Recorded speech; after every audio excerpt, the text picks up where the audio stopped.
So guys, this is the Vivo V29e and it's coming to the Indian market on 7th of September and it's going to be priced somewhere between 25 and 30,000 rupees depending on which variant you opt for.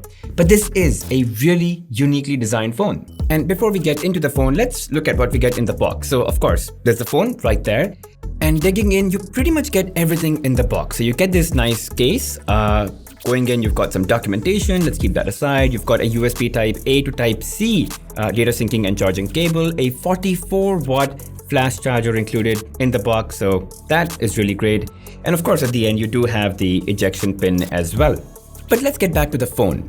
And I've got to say, this is probably the slimmest phone in this price segment. It's got a 3D curve design, so it's almost like the glass bends around the corners to meet the edges, making it look like an edge-to-edge display with virtually no bezels. But the real differentiation here is the back panel, which they've managed to create using different materials, especially this color-changing glass. Now, depending on the amount of light and the angle at which it falls, this can change its color from red to maroon to even black. Now, this feature is only available in the artistic red color, and even this red color, it's quite different and unique. And it's also an interesting mix of texture because half of it is glossy and the other half is soft matte texture. So depending on which hand you hold the phone in, you get a different feel. Other than that, it's got a crazy 50 megapixel selfie camera. It's the largest pixel count you can get on a front-facing camera in this price segment of 25 to 30,000 rupees. And it's got auto eye focus capability. And basically, it can detect faces very fast, very accurately, and give you super sharp selfies. And to top it all, it's got a 64 megapixel portrait camera with OIS. Plus, you can expect all kinds of filters and special effects in your camera to make your photography fun. However, this time they've added a mode specifically for the Indian audience called Wedding, which can apply lighting and effects to your photos to really bring out those wedding pictures. But hey, it's a Vivo phone, so let's put the cameras to test. First, let's look at the hardware real quick. So you get a 64 megapixel portrait camera with OIS and with a wide aperture. So hopefully a very good low light performance. And then you've got the 8 megapixel ultra wide camera and in the front, as I said, a 50 megapixel selfie camera. And now let's take a look at actually how good they are.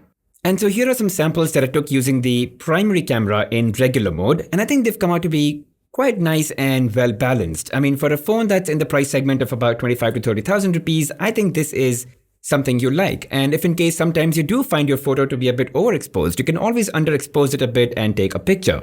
Even the indoor photos came out quite nice. And again, I'll leave a link in the description so you guys can download these photos and evaluate the quality for yourself.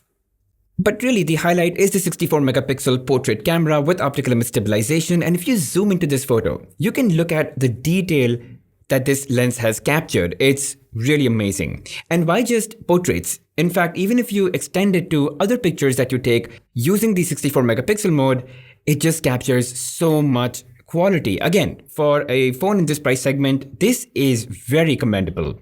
And also, let's take a look at the ultra wide lens on the right side. So for comparison's sake, I've got the regular primary photos on the left and the ultra wide on the right. Now, obviously, because ultra wide is just an 8 megapixel lens, it's not going to have as much details as the wide one, but it's still pretty good. Now, obviously, there's a bit of a white balance difference between the primary and the ultra wide, but that I think, again, it's pretty common across many phones.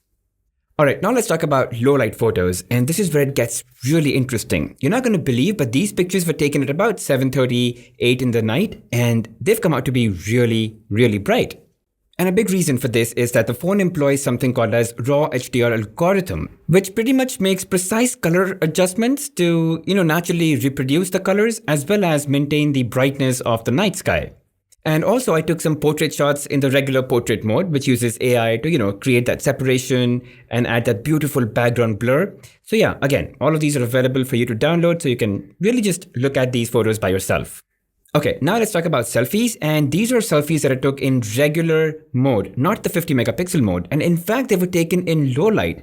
And for low light, I think these are absolutely fantastic selfies.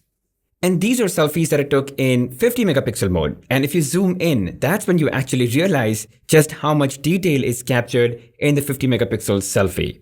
But hey, the camera capabilities, they don't actually stop there, right? I mean, there's still plenty modes that you could switch to depending on what you're trying to take a photo of.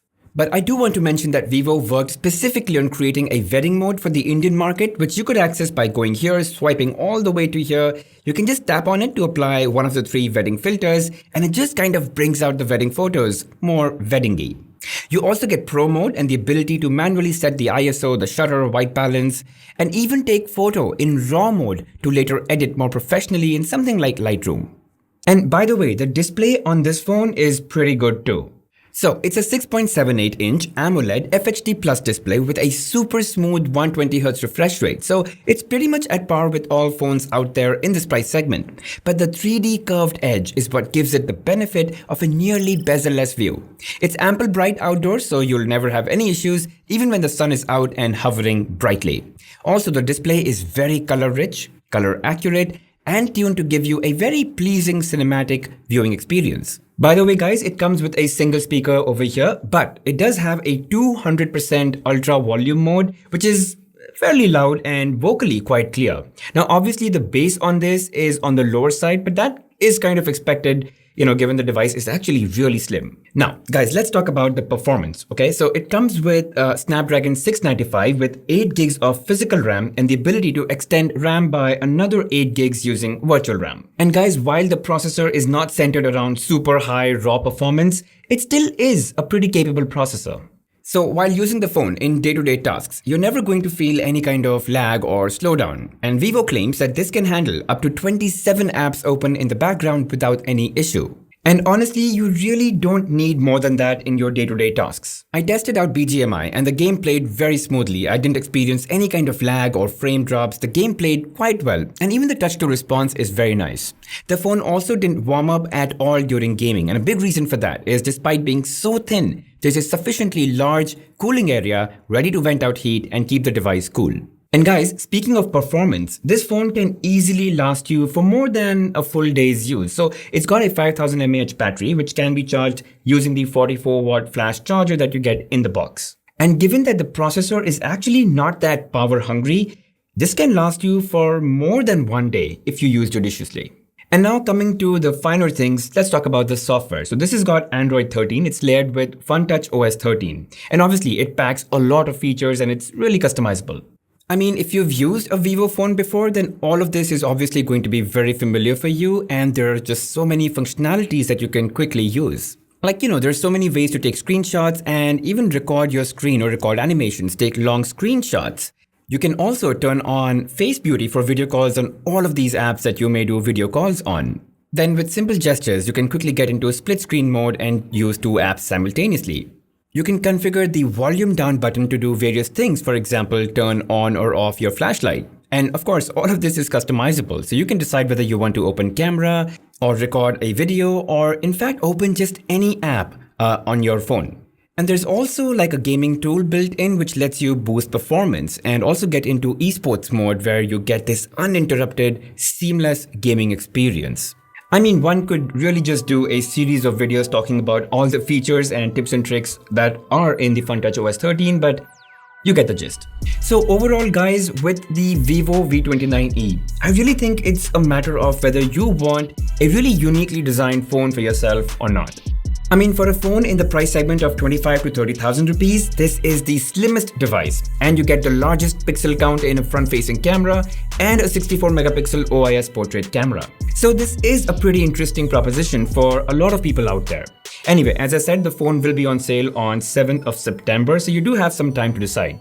Anyway, that's it guys about the Vivo V29e. If you guys have any questions, feel free to comment them in the section below and I'll definitely answer them. And if you guys enjoyed watching the video, make sure you hit that like button, subscribe to the channel, hit that bell notification icon and mark all. Really helps the channel grow. I'll see you guys in the next one.